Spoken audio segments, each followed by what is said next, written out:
You know, the last two Sundays, Rick and Mitch have been talking about passing the torch. And as they were doing that particular lesson, they talked about 4 different things that were needed in order for us to pass the torch. Do you remember what those 4 things are? Okay, trust was one. Heart was one. Truth. Methodology was the last one. Unity is important, absolutely.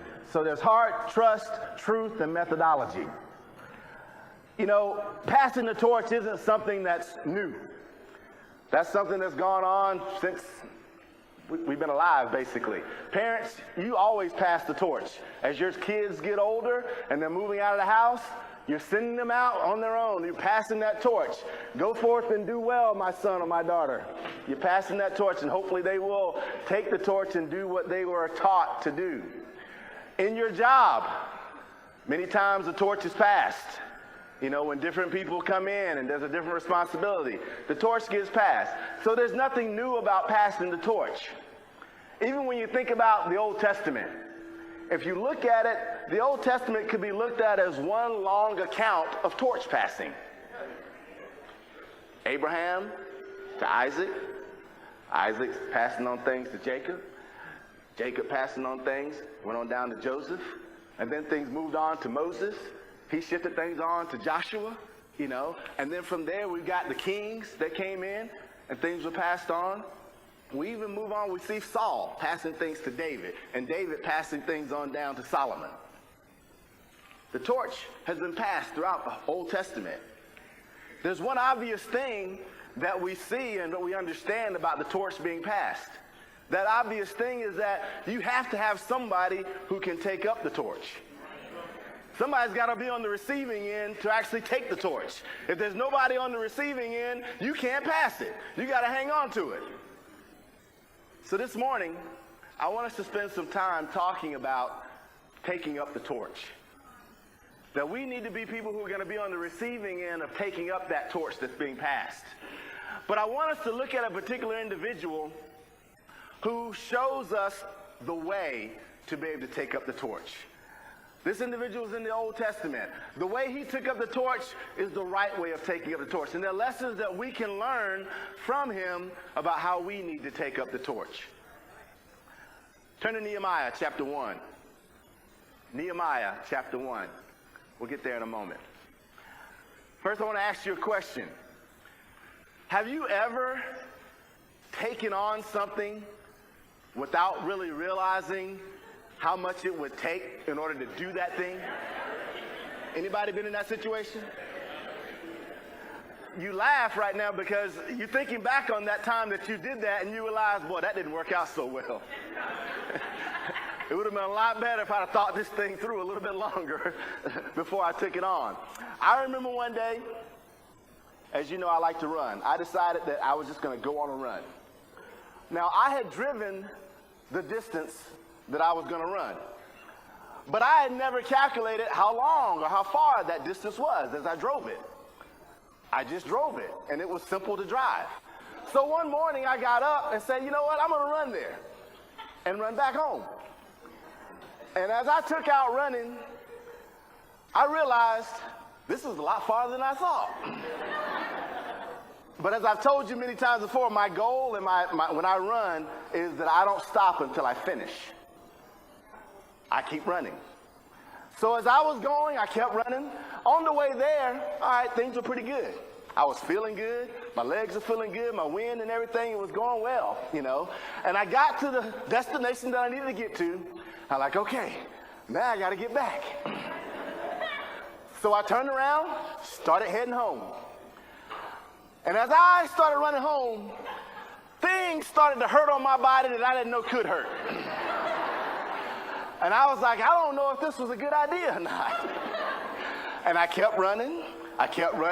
My legs started feeling like Jell-O. I was stepping, but it was like there was nothing catching me. It was like because things were hurting, things were aching. But I kept on running because I don't stop when I start running until I get to my destination. I finally got home. And I decided, well, let me go and find out exactly how far I just ran. So I got in my car and I drove that distance and back. It ended up being 14.7 miles. I've never in my life ran that far before. Sometimes we got to think things through before we just take up something and think we can accomplish it. In Nehemiah chapter 1, we learned this lesson from Nehemiah. That first lesson is we have to understand the magnitude of the responsibility when we're taking up the torch. We have to understand the magnitude of the responsibility. Nehemiah chapter 1, starting in verse 1. It says, the words of Nehemiah, son of Hakaliah, in the month of Kislev, in the 20th year, while I was in the citadel of Susa, Hanani, one of my brothers, came from Judah with some other men, and I questioned them about the Jewish remnant that had survived the exile and also about Jerusalem. They said to me, those who survived the exile and are back in the province are in great trouble and disgrace. The wall of Jerusalem is broken down, and its gates have been burned with fire. When I heard these things, I sat down and wept. For some days I mourned and fasted and prayed before the God of heaven.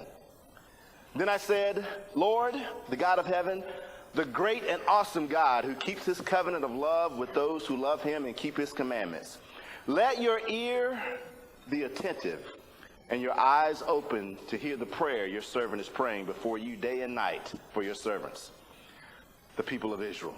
I confess the sins we Israelites, including myself and my father's family, have committed against you. We have acted very wickedly towards you. We have not obeyed the commands, decrees, and laws you gave your servant, Moses. See, the first lesson that Nehemiah teaches us, before we take up the torch, we have to understand the magnitude of the responsibility of what we're taking on. You see, we know that Nehemiah understood that magnitude because of what he chose to do first when he heard that report from his brother. It says he wept and he mourned and fasted and prayed for days. See, he realized that what he was trying to take on and what he wanted to accomplish, there's a big responsibility that's here. See, you don't mourn and fast and pray about trivial things. It's something significant that's happening in your life, something significant that you're about to take on. Those are the times when you know you got to mourn or fast or pray. Those are the times when you realize I've got to go to God and allow him to direct me, to give me what I need in order to take on this task. See, that's what Nehemiah did. He didn't just run off and do what he wanted to do. He understood that magnitude. When you understand the magnitude of the responsibility, it also humbles you.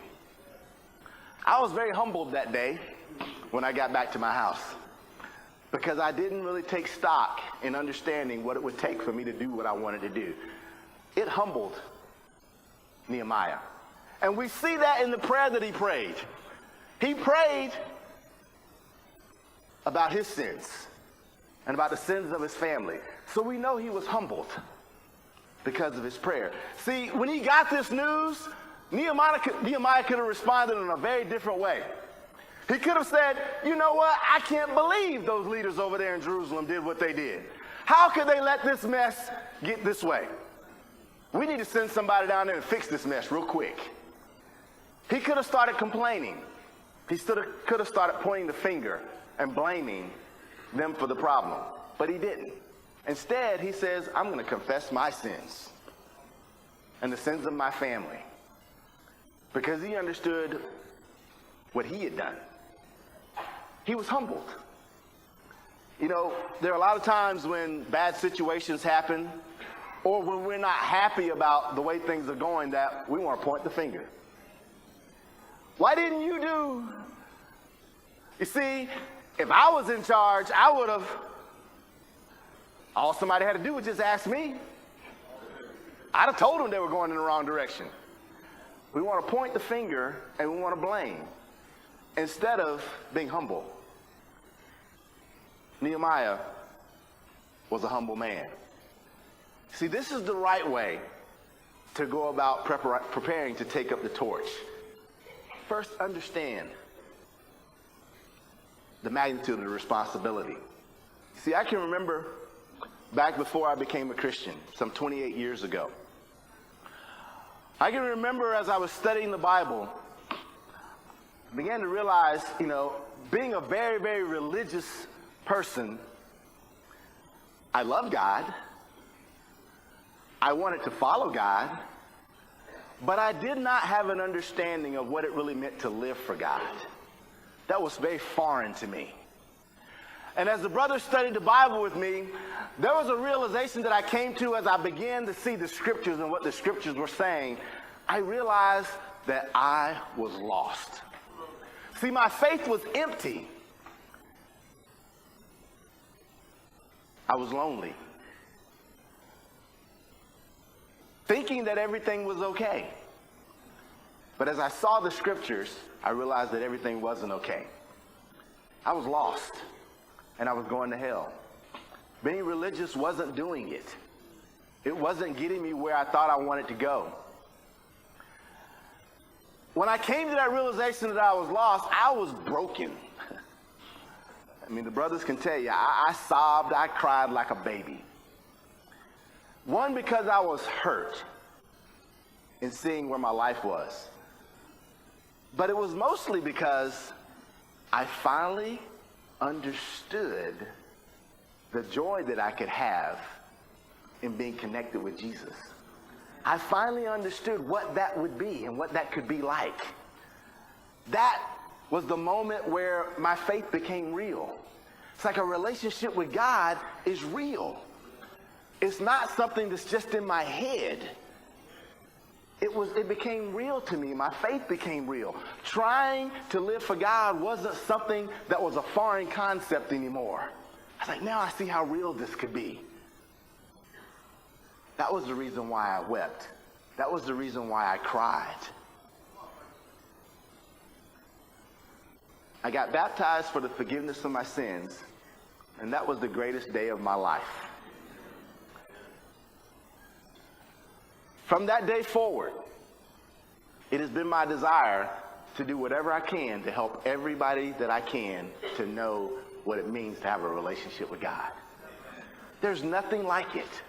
There's nothing greater that we could do with our lives, So maybe you're in a situation right now where you're trying to make a decision about what you need to do in coming into a relationship with God.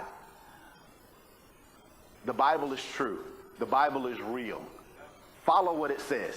That's the only decision you need to make. I need to do what the scriptures are telling me to do. There's nothing more rewarding in your life that you could have. You see, from that day forward, there was a shift in my mind and in my heart. From knowing what to do to beginning to understand why I was doing what I was going to do. That why made all the difference in the world. You see, what you do really proves what you believe. What you do really proves what you believe. It doesn't matter what you say. What you do is what really proves what you believe.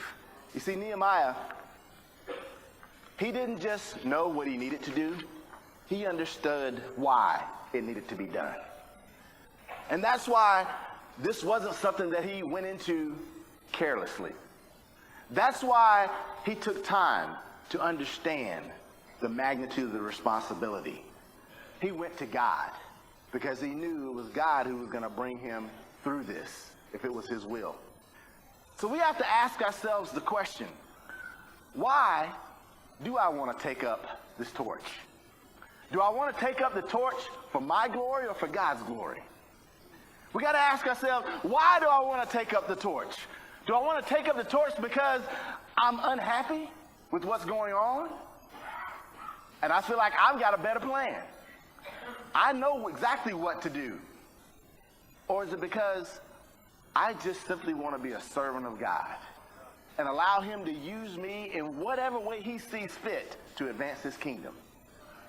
See, Nehemiah's heart was, I just want to be a servant of God. so you can use me, God, to do whatever you see fit to advance your kingdom. You see, before we take up that torch, we've got to understand the magnitude of the responsibility. You know, after days of mourning and fasting and praying, there was another lesson that Nehemiah taught us. If we look in verse 8. It says, remember the instruction you gave your servant Moses, saying, if you are unfaithful, I will scatter you among the nations. But if you return to me and obey my commands, then even if your exiled people are at the farthest horizon, I will gather them from there and bring them to the place I have chosen as a dwelling for my name. They are your servants and your people, whom you redeemed by your great strength and your mighty hand. Here's where our second point comes in. It says, Lord, let your ear be attentive to the prayer of this, your servant, and to the prayer of your servants who delight in revering your name. Give your servant success today by granting him favor in the presence of this man. And then Nehemiah just throws in a little side note there. He says, oh, by the way, I was cupbearer to the king. See, the second point, before we take up the torch, we need to seek confirmation from God. We need to seek confirmation from God. See, in verse 11, this is where Nehemiah, he sought that confirmation. He says, oh Lord, let your ear be attentive to the prayer of this servant and to the prayer of your servants who delight in revering your name. Give your servant success today by granting him favor in the presence of this man. Nehemiah wanted confirmation from God that the dream that he had, that the desire that he had, was what God's will was. You see, when he says that little side note that he put in there at the end of his prayer, oh, by the way, I was cupbearer to the king, there's something significant about that we need to understand.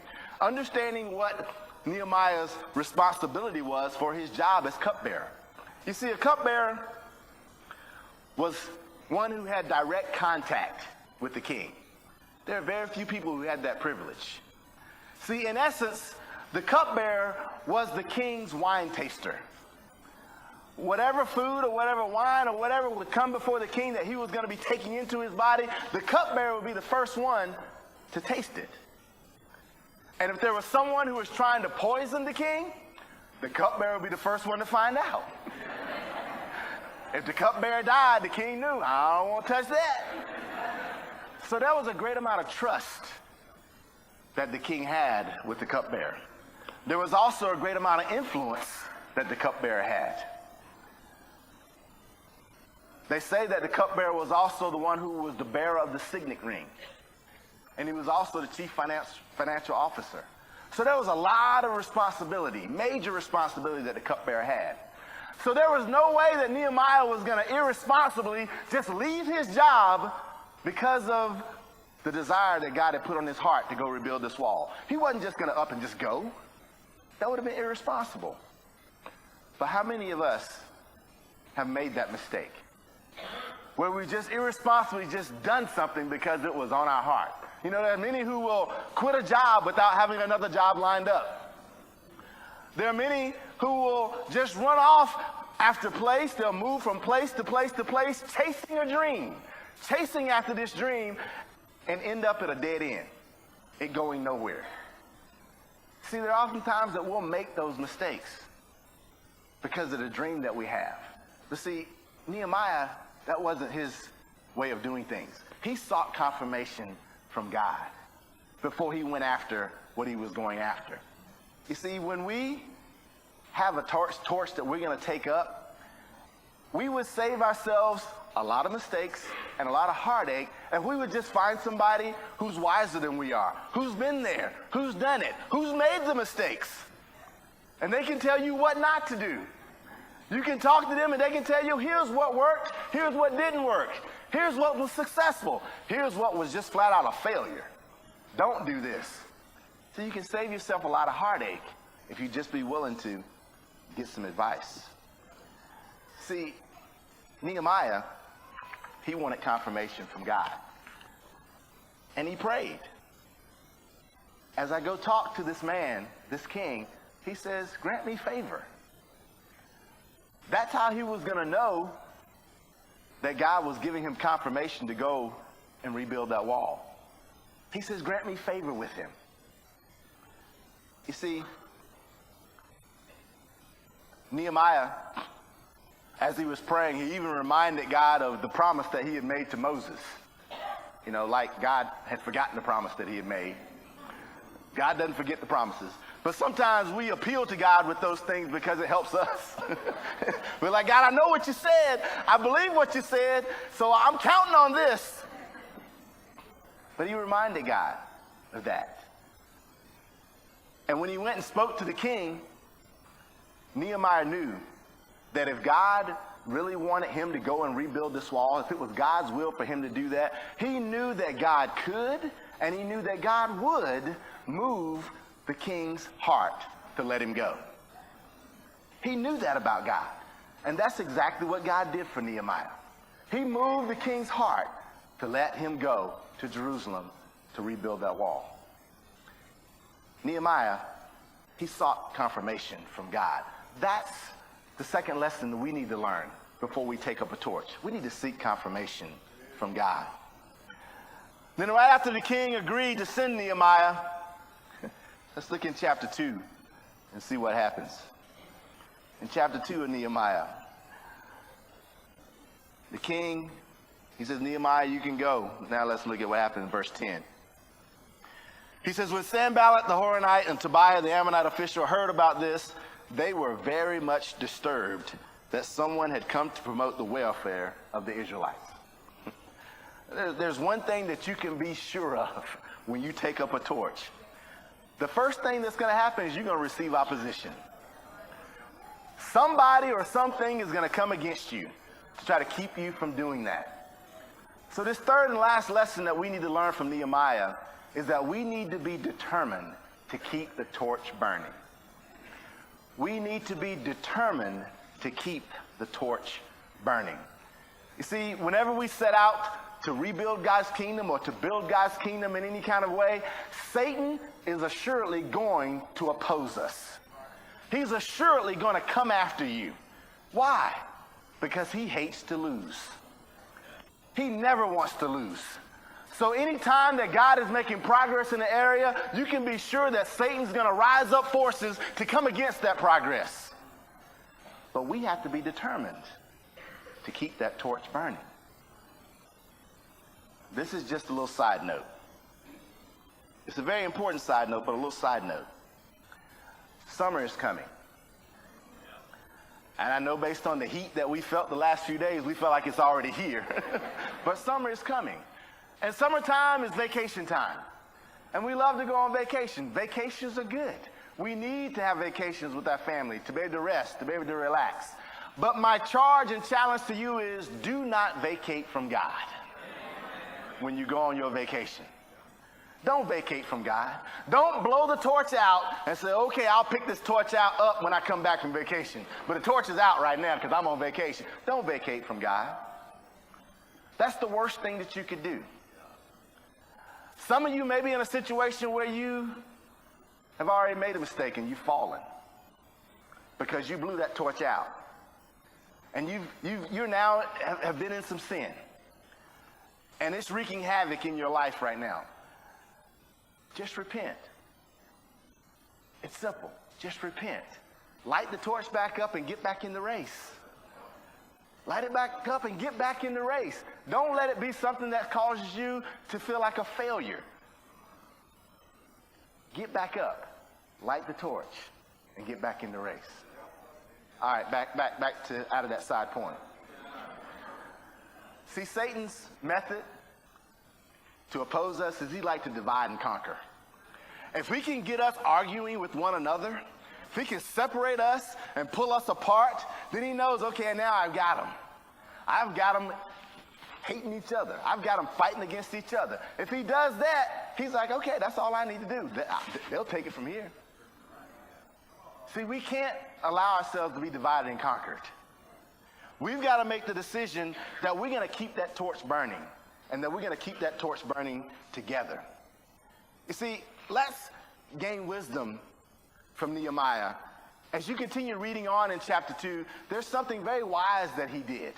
He went and he surveyed all the damage that was going on. He did his homework. He wanted to assess what the situation really was, so he would know where to start. He wanted to be sure, I understand exactly what's going on, and now I can devise a plan. And once he devised that plan, he went back to the leaders and to the people there, and he shared that plan with them. Look at what he does and what he says there in chapter 2 and verse 17. After he'd come back and done all his homework, he says, "Then I said to them, you see the trouble we are in? Jerusalem lies in ruins, and its gates have been burned with fire. Come, let us rebuild the wall of Jerusalem, and we will no longer be in disgrace." You see, Nehemiah, he knew that even though this dream was given to me by God, that God put it on my heart to rebuild this wall, I can't do this by myself. So when he went to the leaders, when he went to the people, he didn't go whining and complaining. You see what a mess you guys made? See, I went all around and I surveyed this thing. I saw this, I saw this, I saw this, and I saw this. What have you guys been doing? That's not how he went to them. He went to them and he recognized there was a problem. Yeah, the wall is in ruins. He said, but let us. Come, let us rebuild the wall. That was his heart. We're going to do this together. You see, it takes all of us to take up the torch. We all have that responsibility. It's not just on one group of people. It's all of our responsibility to keep that torch burning. The incredible thing about this is what Nehemiah goes on, and says next in verse 18. He says, I also told them about the gracious hand of my God on me and what the king has said to me. He said, they replied, let us start rebuilding. So they began this good work. See, Nehemiah realized that all that was going to be done by the gracious hand of God. He knew that God is the one who made it possible for him to go to rebuild this wall. It wasn't him who made it possible. And that's what he shared with them. It's by the gracious hand of God. See, God is the one who's going to accomplish this. And what did that do for them? They said, okay, let us go and rebuild the wall. They were on board now. You see, two great things that we can learn on both sides of this. Nehemiah, who had the dream, again, he didn't point the finger and blame the leaders because of the problem that was done. The leaders didn't shut Nehemiah down when he had a plan. They listened. They listened to what Nehemiah said. See, it takes, when you're taking up the torch, when you're passing it on, it takes both sides, gaining and understanding wisdom from one another, listening to one another, and working together to keep that torch burning. That's the decision that we have to make. Let us start rebuilding. So they began the good work. Beverly in the chorus just sang the song, Break Every Chain. That second part of that song says there's an army rising up. There's an army rising up. Do you want to be a part of that army that rises up, that takes up the torch for God and keeps that torch burning? You see, it doesn't matter how old you are or how young you are. We've got to be the ones who still take up the torch. See, when the older ones pass the torch on, God's probably got another torch for you to pick up. It's not I passed that torch on so I now can sit back in my recliner and just relax. No. There's another torch for you to pick up. We got to keep that torch burning. Let's learn the lessons from Nehemiah about how to take up the torch.